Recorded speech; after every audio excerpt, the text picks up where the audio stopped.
Football Shirts HQ. This week's video will be a bit of a different video than I've ever done before. It'll be just a tier list of the current England team that's just been announced. There's a few different players in the mix and also some old ones. So the ranking system that I've got is I've got the top key players, the ones that the England team need to have in every team. The good first team players that are always there and thereabouts. The next one is good, so players that probably will be in the team and knocking about, but I wouldn't always play them, are good players in their own right. Also got the average players that I don't think really are anything to shout about and probably just getting there for novelty, and also the ones that shouldn't have been picked. I mean, that speaks for itself anyway. But anyway, on to the video. Just before we do start, if you can all like this video and subscribe to my channel, it'd be amazing to do that. And starting off, we're going to start with the goalkeepers, starting with Nick Pope, who I think should be the starting goalkeeper.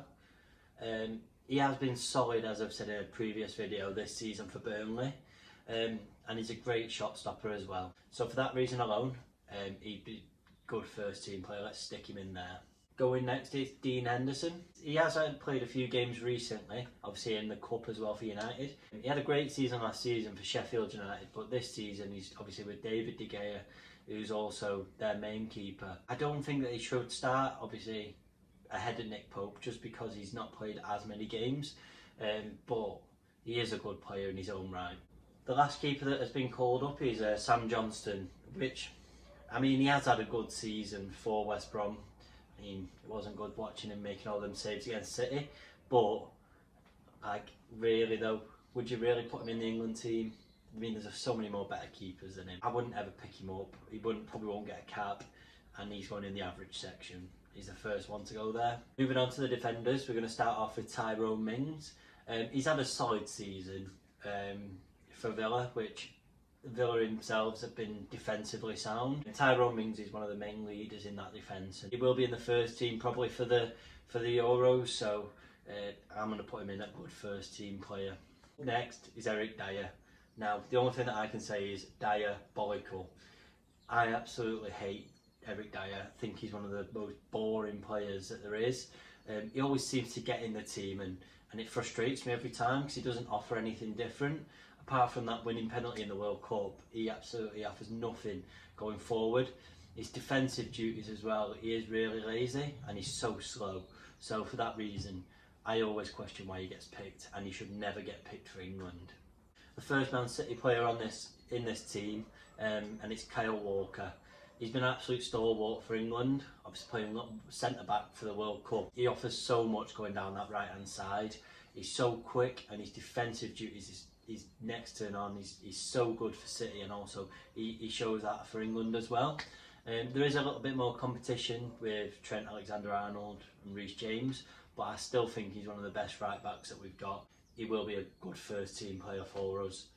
He's not quite a key player, but he is good to have around the team. Next up, it's one of the younger players of the team. It's Bukayo Saka. It will be good for him to get some experience in these next few games. With the Euros coming up, we'll see how he handles it. I can't see him playing as many games, and I do think he is just a good player to have, obviously getting his experience in these friendlies, but yeah, I could only put him in the good category because you just don't know how he's going to handle it on the big stage. Another one that's been there for years, and it's Harry Maguire. He is solid at the back, and he is a real leader. Obviously, he's paired with John Stones in the World Cup. He was unbelievable with that partnership, and obviously having him back as well in the frame, it's only going to bode well for England.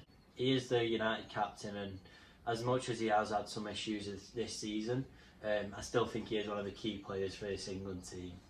Reece James now, and it's not a surprise that he's been picked up for England. Obviously, he has been solid this season for Chelsea going forward and also in defence. He can cover a few positions at the back, obviously right back and I think centre back as well.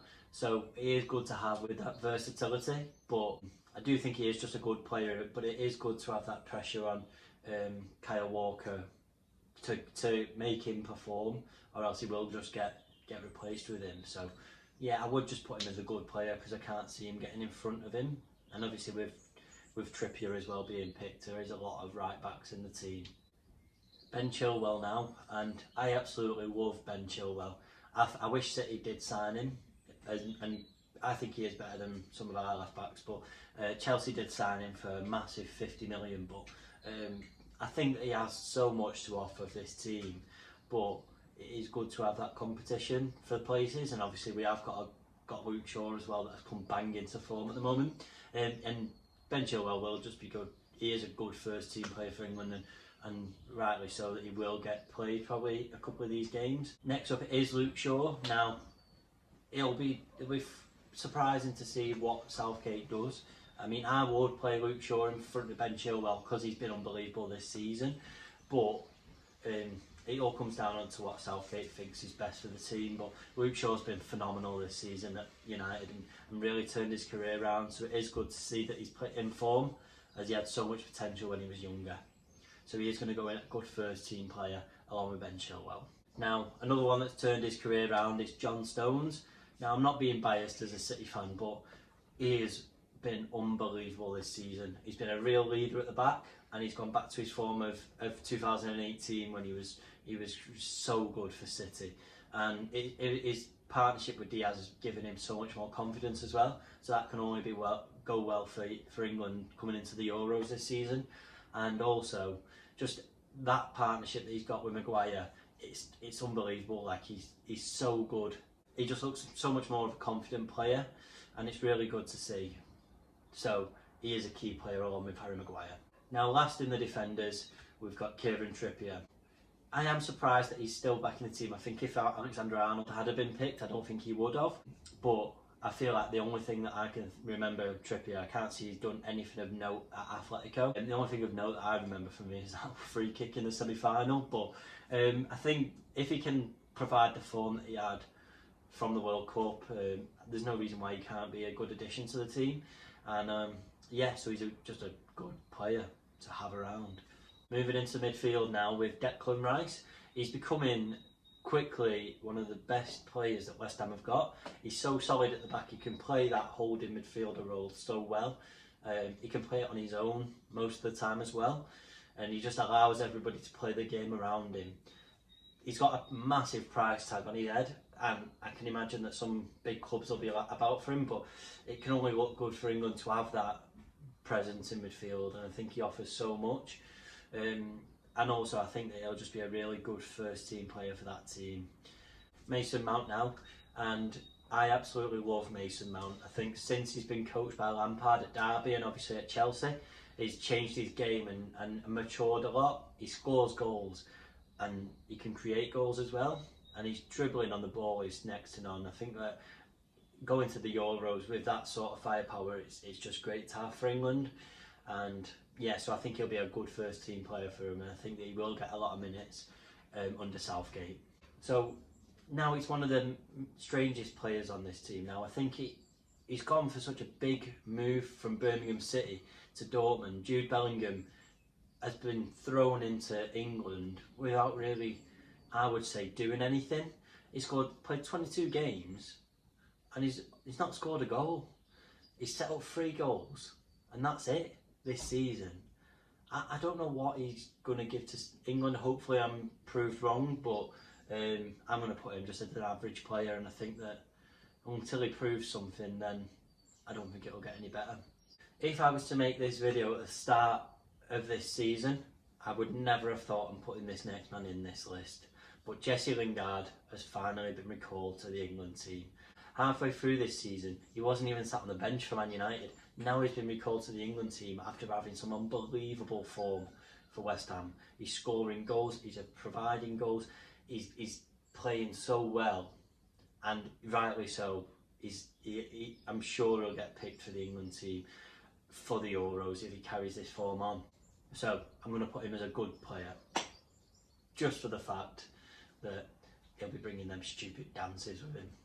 The next one, Leeds fans won't appreciate what I'm about to say, but Calvin Phillips, why does he get picked for every England team? Last season, Southgate said that Grealish hadn't played enough Premier League football to warrant a call-up, yet Calvin Phillips hadn't played a Premier League game at all and got called up for the England team. It's bizarre I've not seen anything that I think, oh, he can give us something in the park, in the middle of the park. I don't know what he can do. I mean, he is a good player, fair enough, but I don't think he gives England anything else that we've not already got. And I just don't see why he's been called up at all. Next up, it's Southampton's wonder boy, and it's James Ward-Prowse. Now this season, he has been unbelievable for Southampton. I'm sure that with Southampton being a lot of the time known as a selling club, I'm sure he'll be getting sold soon by one of the big clubs, which can only benefit him. But he's just one of the most all-round midfielders. He can pass, he can score, he can take free kicks, he can take penalties. He can just do everything that you want from a midfielder. I hope Southgate plays him, and I hope that he does. I can only see him being put as a good player for the fact that I can't see him getting played by Southgate, but I hope I'm proven wrong and he'll be put in as a good first team player. But for this tier list, I can only put him as a good player just because I don't think he'll get played by Southgate. And now we're on to the forwards. First up, it's England captain and England legend Harry Kane. Now, for as long as he's playing and scoring goals, he will always be a key player for England. He offers so much, and I think that he was top goal scorer at the World Cup. I can only see him doing the exact same at Euros. If you give him the ball, he's going to score. Next up, it's the formidable Dominic Calvert-Lewin. He's had an unbelievable season. He's scored goal after goal after goal. Carlo Ancelotti has changed him to being one of the best strikers in the Premier League. It's going to give Southgate such a headache to try and fit all these attacking players in the team. This team still hasn't had Jadon Sancho picked in the team as well. But I think that Calvert-Lewin deserves a chance. And obviously if he scores goals, there's no reason why he shouldn't get picked up front. But it's just whether he can play two strikers in the Euros. Next up, we got Phil Foden. He has had a blistering season, scoring so many goals for the team and also assisting as well. His pace and his dribbling is unbelievable. I do think that he'll be a first team starter all the time. I think that he does offer so much, and it is really good to have that sort of, he's had that experience in the Premier League, which can only be good for England. I do think he is one of the most skillful players we've got, and he can play so many different positions as well. Now Marcus Rashford next. And he's had all the attributes, obviously, to be one of the best strikers in Europe. This season, I've seen him miss so many chances, but that still doesn't change the fact that he's one of the best players that we've got playing for England. Ollie Watkins next, and he has had a great season for Villa. I don't know on where he's going to get played for England. Obviously, I don't know if he can do it on the international level. It is a big jump from when he was playing Championship football last season. But I think that he does have a lot to offer this team in training, but I do think he is just an average player at the moment. I don't think he'll be able to make the step up. He has had a tough time after Christmas and he's not scored as many goals, but I do think it is good for him to get a bit of experience in the international setup, and hopefully he can progress and prove me wrong. And last but not least, it's one of my favourite players at City, Raheem Sterling. He's had so much criticism over his career about not being able to score goals and he can't finish and all this, but his goals speak for himself at City, and also he scored so many goals for England as well. He proves everyone wrong time after time after time, and I think he's one of the best players that we've got. He offers so much down that wing, and also he just gives defenders an absolute nightmare. I think this is going to be his tournament, the Euros, but especially these games in the build-up. I think he just offers the England team a lot, and that's why he's a key player. So that's everything from me today. I hope you've enjoyed this video. It's a little bit different than usual, but if you did like the tier system, if you comment down below and also like this video, and as always, if you can subscribe to my channel again, and I'll see you next week. Thank you very much. Bye.